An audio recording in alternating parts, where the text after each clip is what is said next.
একটি খুব প্রচলিত কথা আছে যে আপনার আশেপাশে ৫টি মানুষের অ্যাভারেজ আপনিও। আমি লক্ষ্য করেও দেখেছি কথাটি একদম সত্যি। যদি আপনি সবসময় পজিটিভ লোকের সাথে থাকেন যারা জীবনে বড় কিছু করার চেষ্টায় থাকে, তো আপনার মধ্যেও সেই চেষ্টা থাকবে। আর যদি আপনি নেগেটিভ লোকের সাথে থাকেন যারা জীবনে নিজের থেকে কিছু করতেই চায় না, তো আপনিও তাদের মতোই হয়ে যাবেন।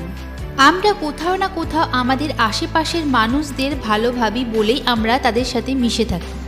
কিন্তু যদি আপনি জীবনে সাকসেসফুল হতে চান, তো আমি যেই ধরনের লোকের কথা বলবো সেই সমস্ত লোকেদের আপনার জীবন থেকে আজই সরিয়ে দেবেন। যদি এখনই সম্ভব না হয় তাহলে ধীরে ধীরে নিজেকে দূর করে নেন। নাম্বার 5 তো খুবই ডেঞ্জারিয়াস, যা আপনার জীবন থেকে এখনই সরিয়ে দেওয়াই ভালো। Number 1, unhappy people.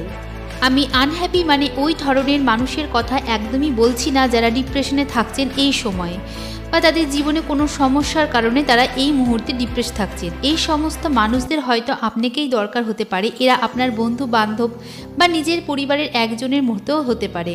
তো এইসব মানুষকে তো আপনার হেল্প করাই উচিত। আমি বলতে চাইছি আনহ্যাপি বলতে যারা খুশি থাকতেই চায় না। এবার হয়তো আপনি ভাবছেন আমি কি ভুলভাল বলছি, জীবনে তো সবাই হ্যাপিই থাকতে চায়। কিন্তু আমি বলছি আমাদের আশেপাশে এমন কিছু মানুষ আছে যারা ভাবে তারা হ্যাপিনেস ডিজার্ভই করে না। হতে পারে তাদের সাথে ছোটোবেলায় কিছু অঘটন ঘটতে পারে, বা হতে পারে এটা তাদের মাইন্ডসেট।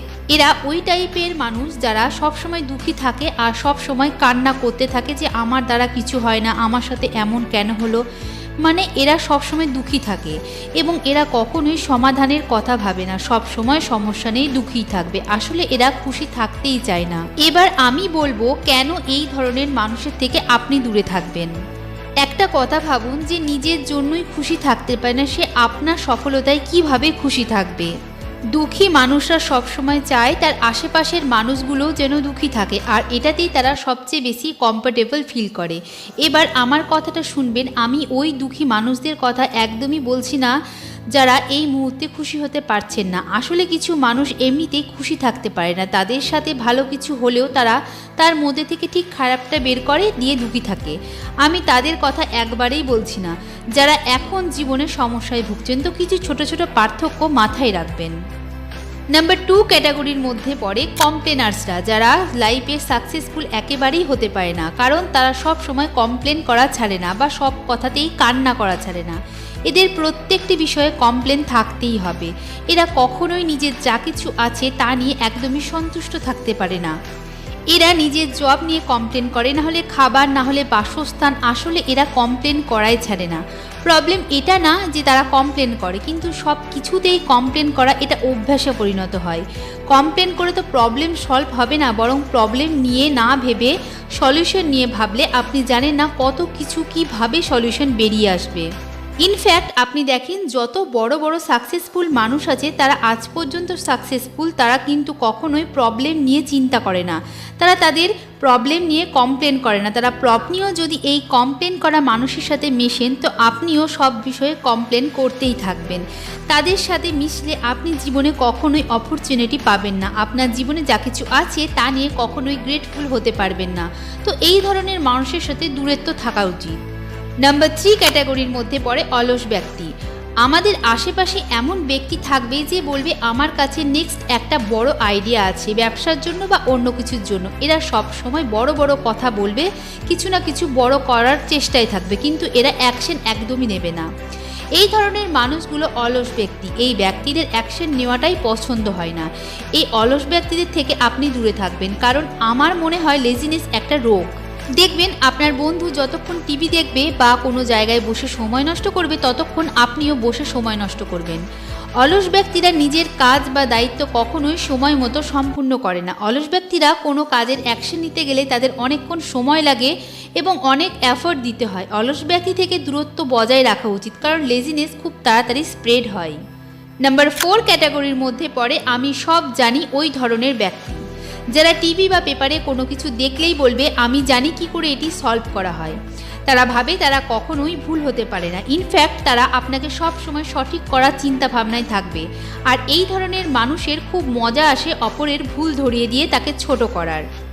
এরা কখনোই সত্যকে খোঁজার চেষ্টা করে না বা সামনের মানুষের কোনো কথাই শুনে না, কারণ তাদের মনে হয় তারা যা জানে সেটাই সঠিক।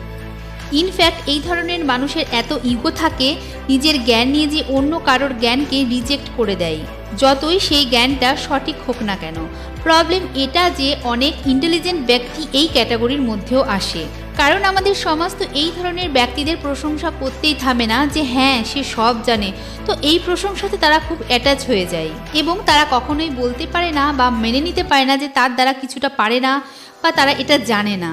তো এই ধরনের মানুষের থেকে দূরত্ব থাকা উচিত, যে বলে বা মানে আমি সব জানি, আমি সব পারবো, আমি যেটা জানি। নাম্বার 5 ক্যাটাগরি খুবই ডেঞ্জার লোক, যারা কখনোই চায় না যে অন্য ব্যক্তি সফল হোক। এই ধরনের ব্যক্তি চিনতে একটু মুশকিল হবে। যদি নিজেকে সফল দেখতে চান তো এই ধরনের মানুষকে নিজের আশেপাশে খুঁজে বার করে আজই জীবন থেকে দূর করে দেন। এরা কখনোই চায় না যে আপনি আপনার গোল অ্যাচিভ করুন। হতে পারে সেই ব্যক্তি আপনাকে হিংসা করে, বা হতে পারে সে জীবনে সফল হতে পারেনি বলে অন্য ব্যক্তিও সফল হওয়াটা মেনে নেয় না। এই ধরনের মানুষ আপনার জীবনে থাকলে আপনার সফল হওয়াটা খুবই মুশকিল। এবার এই ধরনের মানুষগুলো চিহ্নিত করা খুব ডিফিকাল্ট হয়, কারণ এরা অনেকেই দুমুখো সাপের মতন দেখতে। এবার আপনি বলবেন দুমুখো সাপের মতন কিভাবে দেখতে হয়? এরা আপনার সামনে আপনার প্রশংসা করবে, কিন্তু আপনার পেছনে আপনার নামেই নিন্দে করবে। তো এরা দুমুখো সাপের ন্যায় হয়। এরা আপনাকে আপনার সাফল্যে কংগ্রেস জানাবে, আর আপনি ভাবেন কত ভালো মানুষ, কিন্তু আপনি দেখবেন যে সে কি অ্যাকশন নিচ্ছে আপনার সফলতার উপরে। ওরা কি এমন কখনো আপনাকে ব্যঙ্গ করেছে, বা আপনার এমন ওদের কথাতে আপনার খারাপ লেগেছে, বা আপনার পেছনে আপনাকে নিয়ে নিন্দা করেছে, সমালোচনা করেছে? তো আপনার যদি মনে হয় কোনো ব্যক্তি এই ধরনের কাজ করেছে, তো সেই ব্যক্তির ওপরে নজর রাখবেন এবং দেখবেন সেই ব্যক্তি এরকম নাকি, এবং তাকে সঙ্গে সঙ্গে আপনার জীবন থেকে দূর করে দেবেন। কারণ জীবনে একটা ফ্যাক্ট আছে যে যখন আপনি সাকসেসের দিকে এগিয়ে যাবেন তো অনেক মানুষ থাকবে যে আপনাকে সফল হওয়া দেখতে চাইবে না।